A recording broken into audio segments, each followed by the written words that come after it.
الشوكولاته حطيتها هنا ايه، عماله تحولي ورايا وتحط هنا. شايفين يا حبايبي؟ ملوكه شبت الحاجه رمتها عليها هنا وسابتها.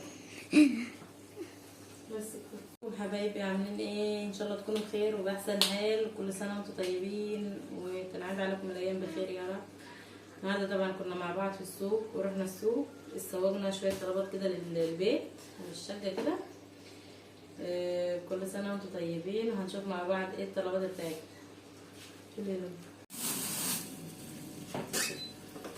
ده بقى يا حبايبي الليمون النص كيلو كان ب14 جنيه، ودي جوافة. الكيلو كان ب15.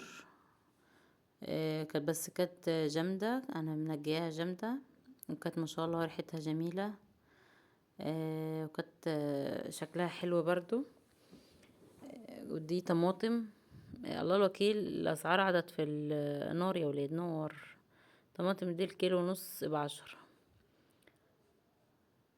طماطم عدد مش عارفة في ايه في الغلا دي. وكل الاسعار مش طماطم بس، البتنجان ده كان ب5. هو كان في كيلو وربع وكيلو ونص ب10 في السوق، بس ده انا جبته ب5 بصراحة. ده خوخ سكري. انا بحب اجيب الجامد ده عشان ابو ملك، ما بحبش اي حاجة طرية. الكيلو منه كان ب20، كان فيه ب25 برضو. دي بوظة بقى الولاد، مش طبعا لازم كل السوق يعني نجيبها، مش بنقدر نستغنى عنها طبعا عشان حمدي وملوكة. ده كرنب، الكرنبة دي الكرنب بلدي. الكرنبتين ديلو كنت جايباهم بصراحة، الراجل كان بيقول ب10. قلت له لا يا عم الحاج هم صغار، انت غالي والله بصراحة. قال لي انت عايزاه، قلت له خلاص هاخد منك الخضرة دي معاهم ب10. قال لي انت كده بتشطر عليا، قلت له مش مشكلة. المهم جبتهم ب10 جنيه مع الثلاث ربطات خضرة والله بصراحة. اما الشبت والكرات ده انا كنت جايباه عشان اعمل طعمية طبعا. الربطة كانت ب2 جنيه، والخس ده الربطة كانت ب5. البرتقان ده اللي هو الصيفي، ما عادش اصلا في برتقان غيره في السوق. البرتقان ده كان ب5. والموز ده كان والله بصراحة انا بتهيألي جبته ب10. يعني ان انا كان عندي موز من الاسبوع اللي فات، وعندي اناناس، وفي فاكهة عندي لسه باقية، بس انا طبعا لازم برضه اجيب عشان اي معظم اكل الولاد عندي فاكهة، وانا برضه بحب اكل الفاكهة، فاحنا بنحب نجيب فاكهة كتير. الفلفل والشطة ده كان الكيلو ونص ب10. انا جبت كيلو ونص عشان طبعا يكفيني. الخيار ده برضو كان الكيلو ب10 او ب15 ولا انا فاكرة. البطاطس دي كانت الكيلو ونص ب10. دي بطاطس تحمير يا حبايبي، انا جبتها، والبياعة قالت لي دي بتاعت شيبسي، فاحنا لسه هنجربها مع بعض يعني. كده خلاص انا فضيت الطلبات بتاعتي. عين الشنطة دي بقى كده خلاص، وهفضي تسويقتي بقى كده في المصافي بتاعتي، في الحاجة اللي انا هحطها في التلاجة. هفضي كل حاجة طبعا مكانها. انا طبعا بعد كده جهزت غدا عشان ابو ملك كان في الارض ويجا. فاحنا جهزنا فطار كده على السريع، لان انا كنت تعبت كده، فمش حبيت ان انا بقى اصور وانا بجهز في الافطار، انا كنت تعبت. لان يوم السوق ده انا بتعب فيه وضغط بوطة بصراحة، وكان في اليوم ده عندنا حالة وفاة. فانا بقى بعد كده ايه مريحت شويه كده، قمت ايه قلت اجهز الغدا. فاحنا كنا قبلها بيوم، احنا كنا اصلا تعبانين، فابو ملك قال بلاش سمك. وبرضو مش عايز زفر ولا اي حاجه، فاحنا طب نعمل ايه؟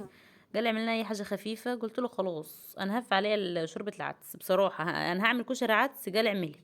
فرجعت قلت لا، طب انا نفسي في شوربه العدس، بدل ما اعمل كشري عدس وغموس وقصة، لا انا رايح راسي، انا تعبانه والله بصراحه مش هكدب عليكم. انا قلبتها بقى ايه شوربه عدس. فاول لما يجي بقول فين الكشري، قلت له لا ما انا قلبت العدس الكشري قلبته لشوربه. قال ازاي؟ قلت له هو كده. انت هتاكل كده النهارده.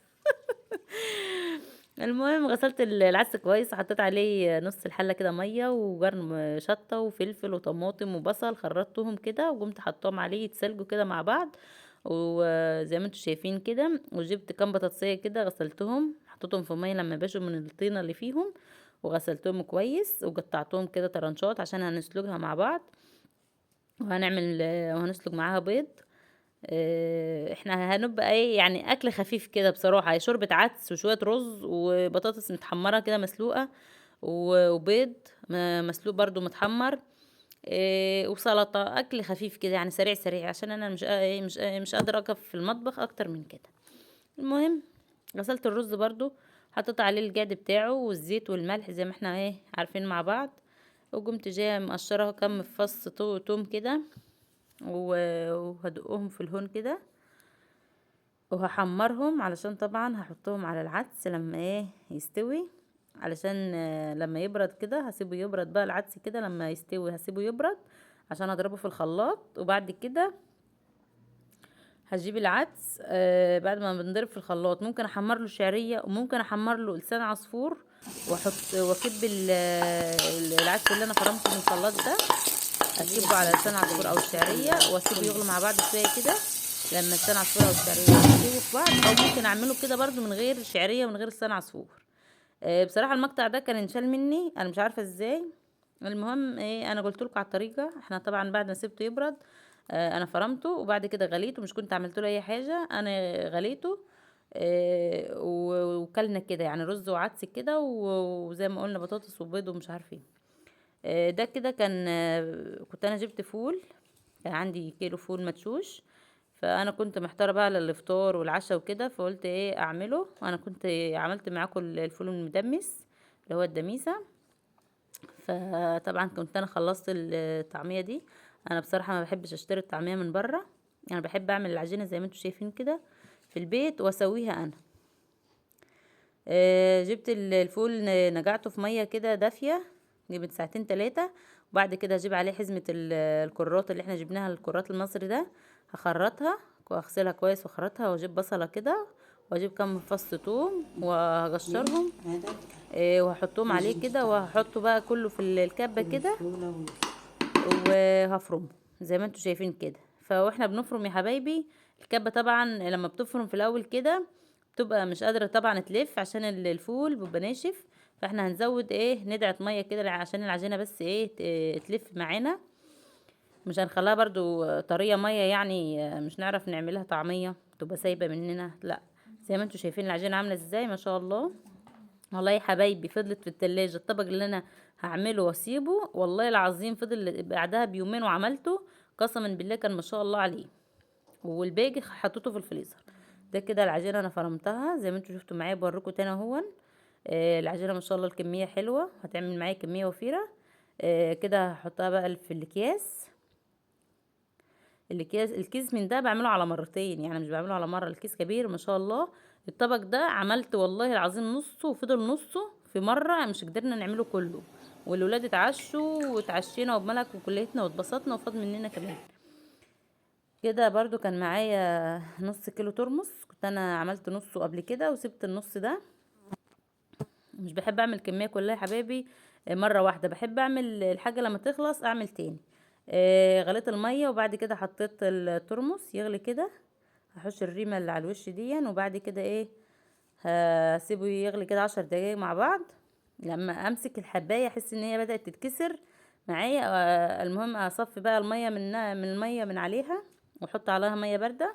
ده ترمس سكري، وانا عملته معاكم قبل كده، حبيت اعمله معاكم تاني.